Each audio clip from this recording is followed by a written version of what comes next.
আল্লাহুম্মা বারিক লানা ফি রজব ওয়া শাবান ওয়া বাল্লিগনা রমাদান। আল্লাহ তাআলা বলতেন, আল্লাহ নবী বলতেন, হে আল্লাহ, আমাদেরকে রজব ও শাবান মাসের বরকত দান করো। রজবের বরকত আর শাবানের বরকত দান করো। ওয়া বাল্লিগনা রমাদান, আর আমাদেরকে রমজান পর্যন্ত পৌঁছে দিন। মানে দোয়াটা হলো এটাই যে আল্লাহ, রজব মাসের যে বরকত, শাবানের যে বরকত, সে বরকত আমাদেরকে দিন এবং আমাদের হায়াতে দারাজ করুন, হায়াত বৃদ্ধি করুন, আমরা যেন রমজান মাস পাই, আমাদের রমজানেও পৌঁছে দিন। তাহলে রজব মাসে নবী করিম সাল্লাল্লাহু আলাইহি সাল্লাম বেশি বেশি করে এই দোয়াটা পড়তেন, আল্লাহুম্মা বারিক লানা ফি রজব ওয়া শাবান ওয়া বাল্লিগনা রমাদান। আল্লাহ রাব্বুল আলামিনের নবী তিনি রজব মাসে এবং শাবান মাসে বেশি বেশি করে এই দোয়া পড়তেন। আমাদের কর্তব্য যে আমরা যেন এই মাসে বেশি বেশি করে দরুদ শরীফ পড়ি আর এই দোয়াগুলো পড়ি। যখন দরুদ শরীফ পড়ব তেমন এই দোয়াটাও আমাদের বেশি বেশি করে পড়তে হবে। থাকলো রজব মাসে আমাদের বেশ কিছু কিসসা কাহিনী শোনানো হয়, বক্তারা যারা বক্তব্য রাখেন বেশ কিছু কিসসা কাহিনী শুনিয়ে দেন, যার কোনো মাথা মুন্ডু নেই, গুরুত্বপূর্ণ কিচ্ছু নেই, বানাওয়াটি জিনিসগুলো নিয়ে বেশি করে আমাদেরকে একদম উদ্বুদ্ধ করে দেয়, এই করে ওই করে, এই করতে হবে ওই করতে হবে, রজব মাসে রোজা রাখতে হবে, এটা নবী মেরাজে গিয়েছিলেন, রোজা রাখতেই হবে, কোনো ভিত্তি নেই, ভিত্তিহীন কথা। এ ব্যাপারে এই যে রজব মাসের বিশেষ দিনগুলিতে রোজা রাখা সম্বন্ধে বিভিন্ন রেয়াত আছে, বিভিন্ন রেয়াত। রাসূলুল্লাহ সাল্লাল্লাহু আলাইহি ওয়াসাল্লাম থেকে মারফু হাদিস বর্ণিত আছে, যেগুলো মারফু হাদিস সরাসরি এসছে সেগুলো কিন্তু কোনোটাই সহি নয়, বরং সেই হাদিসগুলোর অধিকাংশ হাদিস যঈফ এবং বানাওয়াটি লোকে নিজেদের পক্ষ থেকে তৈরি করে নিয়েছে, নিয়ে বললে এইটাই হাদিসে এই লেখা আছে। এক্ষেত্রে এক রকমের রেয়াজ পাওয়া যায়।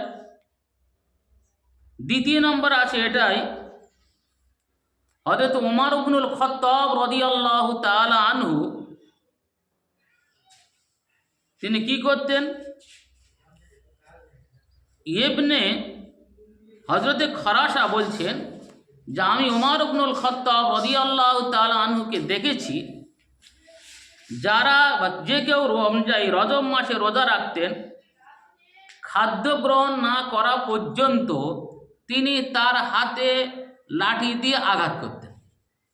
তার অর্থ এই দাঁড়ালো যে রমজান মাসে এই যে বিশেষ বিশেষ কিছু দিনের কথা বলে, এদিন রোজা রাখতেই হবে, এই রকম ক্ষেত্রে যারা রোজা রাখতেন হযরত উমর রাদিয়াল্লাহু তাআলা আনহু তাদের হাতে মারতেন। কেন? তারা যেন রোজা ভেঙে দেয়, কেন রোজা করছে সেই সময়। এ এক ধরনের রেয়াত আছে। তৃতীয় রেয়াত হলে এটাই, যেটা মওকুফ রেয়াত। প্রথমটা হলো মারফু, যা সনদের দিক থেকে রাসূলুল্লাহ সাল্লাল্লাহু আলাইহি ওয়াসাল্লাম পর্যন্ত পৌঁছেছে, কিন্তু অধিকাংশ হাদিস বা রেয়ায়েত সেটা হলো বানাওয়াটি মওযু, নিজেদের মন থেকে বেঁধে বলেছে, আল্লাহ রাসূল বলেছেন। দ্বিতীয় রেয়াতটা হলো এটাই যে ওমর রাদিয়াল্লাহু তাআলা আনহু এই দিনে যারা রোজা রাখতেন কি করতেন, যদি কেউ রোজা রাখতেন তার হাতে তিনি মারতেন যতক্ষণ না সে কিছু ভক্ষণ করে, তার রোজা ভঙ্গ করার জন্য তিনি মারতেন। তৃতীয় নম্বরে আয়াত আছে মওকুফ আলা আবি হুরায়রা, আবু হুরায়রা আনহুর উপরে গিয়ে সীমাবদ্ধ হয়ে গেছে, আবু হুরায়রা থেকে বর্ণিত শেষ হয়ে গেছে, রাসূল থেকে এটা বর্ণনা করা হয়নি। এখানে আছে মান সামা ইয়াউমা 27 মিন রজব কাতাবাহুল্লাহু লাহু সিয়ামা 60 শাহরা, যে ব্যক্তি রজব মাসের 27 তারিখে রোজা রাখবে তো আল্লাহ পাক তার জন্য 60 মাস রোজা রাখার সওয়াব দেবেন। এই ক্ষেত্রে বা এই ব্যাপারে যতগুলো রেয়াত আছে সবচাইতে একেবারে খুব নির্ভরযোগ্য, মানে ওদের ক্ষেত্রে নির্ভরযোগ্য, ওদের মধ্য থেকে যেটা সব থেকে ভালো সেটা হচ্ছে কি এই রেয়াতটা। কিন্তু কথা হলো এটাই যে যদি শাবানের রজবের 27 তারিখে রোজা করে আর তার জন্যে কি 60 মাসের রোজা দেওয়া হবে? 5 12 60, 5 বছর এত সহজ হবে এইভাবে? এখানে বলছি এই ব্যাপারে যত হাদিস আছে, মা সাবাতা বিসুন্নাহ বলে একটা কেতাব আছে, ওই কেতাব এগুলো বর্ণনা করা হয়েছে। তাহলে বোঝা গেল একটা রেয়াত দ্বারা বোঝা রোজা ভাঙতে হবে, আর রেয়াত দ্বারা বোঝা যাচ্ছে যে রোজা রাখলে সওয়াব আসে। তাহলে এর থেকে আমরা কি করব? আমাদের কাছে এটাই হচ্ছে প্রমাণ যে এই তৃতীয় হাদিস দ্বারা বোঝা যায় যে এই দিনে রোজা রাখা যায় বটে, তবে এটা সুন্নাত নয় যে আমাদের রোজা রাখতেই হবে। আমরা যে গুরুত্ব দিয়ে রোজা রাখি এটা সুন্নতের থেকে আরও বেশি গুরুত্ব দিই, যেটা কঠোরভাবে নিষেধ। উমর পর গিরাজ নিয়ে তার হাতে মেরে রোজা ভঙ্গ করে দেওয়া দরকার। তার মানে কারো রোজা রাখতে কেউ মনে যদি করে আমি রোজা উঠে রাখি, কিন্তু আমাদের কি করে আজকে জাগিয়ে দিয়ে ইমাম সাহেব হেঁকে দেবে রোজা রাখতে হবে, বুঝতে পারেন ইমাম সাহেব? তো ইমাম সাহেব বলে হ্যাঁ জাগাতে তো হবে। ভোরের বেলা ক্যাঁচর ম্যাচর করতে লাগলো, বাস এবারে লোকেরা উঠলো, আর কেউ উঠলো ওঠো চলো রোজা করতে। কেন? বলে এটা হচ্ছে কি রজবের রোজা। পাশের গ্রামের যদি কি মুয়াজ্জিন বা ইমাম না হাঁকে তখন তাদের কি বলা হচ্ছে? হ্যাঁ অমুক গ্রামে হাঁকছে, তুমি হাঁকবে না? হ্যাঁ, তারা ভুল করছে। তার মানে বর্তমানের ইমামতি যারা করছে তারা গোলাম হয়ে দাঁড়িয়েছে, কমিটির গোলাম, দেশের যারা মুসল্লি তাদের গোলাম। মুসলিম অতটা বলে না যতটা বাইরের লোক বলে, এদের গোলামেরা। এরা যেটা বলবে ইমাম সাহেবের সেইটাই শুনতে হবে। ইমাম সাহেব এ বক্তব্য রাখতে পারবে না যে এটা জায়েজ কি এটা না জায়েজ, এ খাদ্যটা হালাল না এটা হারাম, সুদ খাওয়া চলবে কি চলবে না এটা বলতে পারবে না, ঘুষ খাওয়া যাবে কি যাবে না বলতে পারবে না। তাহলে গায়ে বাঁধবে কারো, তাহলে কারোর গায়ে বাঁধবে। তাহলে কারোর গায়ে বাঁধলে তাহলে কি করতে হবে? বাদে বাঁধলো, তার ন্যায় কথাটা বলতে হবে, ইনসাফের সঙ্গে তার চলতে হবে, আল্লাহর ভয় করতে হবে। কিন্তু এখন আমাদের আল্লাহর ভয় করছে না। একটা কথাই বুঝে দেখো, আমি আগের বারেও বলেছি মানুষ দুটো ভাগে বিভক্ত, একটা ভাগ হলো ইমানদার, একটা ভাগ হলো বেঈমান। আবার কিছু লোক আছে ইমানদার আর বেঈমানের মাঝামাঝি।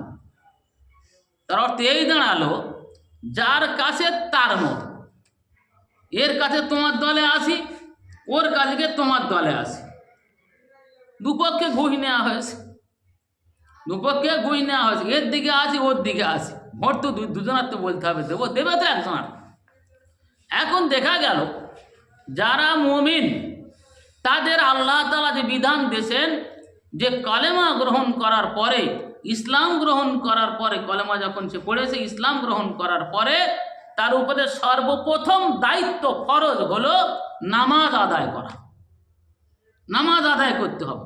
তো নামাজ আদায় করবে, দায়িত্বটা কার উপরে পড়লো? একটা মোমেনের উপরে পড়লো, যে মোমেনটা ইমান এনেছে। ইমান যখন এসেছে মোমেন, আর তার উপরে দায়িত্ব যে সে নামাজ পড়বে। এখন যারা কাফের তাদের উপরে দায়িত্বটা পড়লো না, কিন্তু নামাজের দায়িত্ব পড়লো না, ওর মধ্যে ঢুকলে আবার পড়বে। তাহলে বোঝা গেল যে মোমেনদের জন্যে নামাজ, যারা কাফের তাদের জন্যে নয়, মুনাফিকিনদের জন্যে নামাজ, কিন্তু ওরা নামাজটা একটু অন্যভাবে পড়ে। তাহলে বোঝা গেল যে এখানটা পার্থক্য, যে ব্যক্তি নামাজ পড়ে আর যে নামাজ পড়ে না, তাদের পার্থক্য এটাই দেখা যায় যে বাইনাল কুফরি ওয়াল মুমিন তারকুস সালাত, মোমেন আর কাফেরের মাঝখানে পার্থক্য হলো এটাই ওয়াল ফারকু বাইনাল মুমিন ওয়াল কাফির তারকুস সালাত। মোমেন আর কাফেরের মাঝখানে পার্থক্য হলো নামাজ তরক করা, নামাজ ছেড়ে দেওয়া। হাদিস শরীফ বলা হয়েছে মান তারাকা সালাত মুতাআম্মিদান ফাকাদ কাফার। যে ব্যক্তি ইচ্ছাকৃতভাবে মানে হালাল মনে করে নামাজ ত্যাগ করলো, ফরজ নামাজ ত্যাগ করলে সে ব্যক্তি কাফের হয়ে যাবে। আর যদি এমনি আমাদের ছেড়ে যাচ্ছে এর জন্য কাফের হবে না, তবে কাফেরদের যে কাজ সেই কাজ আমরা করলাম, কিন্তু আমরা কাফের নই অবশ্যই, আমার আল কুফর, সেই কাজটা আমরা করলাম, এরা গর্হিত কাজ। যদি কেউ হালাল মনে করে নামাজ ত্যাগ করে ও কিছু যা আসে না। বহু মুসলমান নামে তাদের বলতে শোনা যায় বাধ্য তো দেখিস তোর নামাজ, হ্যাঁ আমার কাজ আগে না তোর নামাজ আগে না, আমার কাজ আগে না নামাজ আগে। তা কি বোঝা গেল যে নামাজের চাইতে কাজের গুরুত্ব বেশি, কাজের মর্যাদা বেশি। আল্লাহ যে আদেশ করেছেন আল্লাহর সেই আদেশটাকে এরা মানছে না, তাহলে এ লোকটা কিন্তু মুসলমান থাকতে পারবে না, মোটে মুসলমান থাকবে না। এক্ষেত্রে একটা জিনিস বোঝা যায়, তাই যদি দেখা যায় কোনো বক্তা যদি এইটা বক্তব্য রেখে দেয় যে ভাই আমরা তাহলে মুমিন তো নই, তাহলে এবার আমরা কোন দলে পড়বে বললে মাত্র চোখ করে লেগে যাবে। আর মুমিন না তার পাল্টে কি দাঁড়াবে? কাফের দাঁড়াবে। আমার কাফের, আমরা মুনাফিক, কিন্তু কাজ তো মুনাফিকের কাজ, কাজ তো কাফেরের কাজ, এটা কি ভালো কাজ? তাহলে ইমাম সাহেব এমন হয়ে দাঁড়িয়েছে, ইমাম সাহেব হয়ে গেল জনগণের চাকর। যে ইমামের দায়িত্ব আর কর্তব্য এটাই, সে জনগণের নেতৃত্ব দেবে। ইমাম মানে হচ্ছে নেতা, যিনি অগ্রবর্তী হবেন, আগে থাকবেন, তিনি নেতা, তার মতো চলতে হবে। আমরা অতটুকু মেনে নিই যতটুকু ইমাম সাহেব নামাজ পড়াচ্ছেন আল্লাহু আকবার বলে, তাই তার ভেতরেও গণ্ডগোল, তার ভেতরেও গণ্ডগোল। হ্যাঁ তুমি দেরি করলে না কেন? হ্যাঁ আগে করলে কেন? আমি তো অজু করছিলাম, আর তুমি তাড়াতাড়ি আরম্ভ করে দিলে। কেউ বলে কেন তুমি দেরি করলে? নানান রকম সমস্যা। 1 মিনিট দেরি করলে ইমামের কৈফিয়ত দিতে হচ্ছে। তাহলে আমরা কি ইমাম? মোটে না, আমরা গোলাম। তাহলে এই সমস্ত ইমামের জন্যে আমাদের শরীয়ত ধর্মে নানান রকমের অপকীর্তি আর অপসংস্কৃতি দেখা দিচ্ছে। এরা বিরোধিতা করতে পারছে না, যে যা বলে তাই করে। তাহলে আমাদের এই ব্যাপারে ভাবতে হবে। তাহলে এই ক্ষেত্রে আমি বলছিলাম যে আমাদের এই যে রোজার ক্ষেত্রে ইমাম সাহেবরা ভালো অগ্রণী ভূমিকা নিয়েছে, যে আমাদের হেঁকে দিতে হবে, একটা কথা বুঝে দিতে হবে। সুন্নত নামাজের জন্য আযান দেওয়া হয় কি? আযান দেয় সুন্নত নামাজের জন্য দেওয়া হয়। ঈদের নামাজের জন্য আযান দেয় সকলে মিলে, যে লোক আসবে অনেকগুলো বলে দেয় কি? তাহলে দেয় না। তো ঈদের নামাজ ওয়াজিব, অন্য নামাজ সুন্নত, তার জন্য আযান দেওয়ার অনুমতি নেই। কেবলমাত্র ফরজ নামাজের জন্য আযানের অনুমতি। আযান মানে কি? আহ্বান, ডাকা। তাহলে এই যে আমাদের নফল রোজা, এর জন্য ডাকার অনুমতি দিল কে? হ্যাঁ, তুমি নফল নামাজের মানে নফল ইবাদতের জন্য তুমি ডাকবে। যে কোনো নফল ইবাদত তার জন্য ডাকা নিষেধ করা হয়েছে।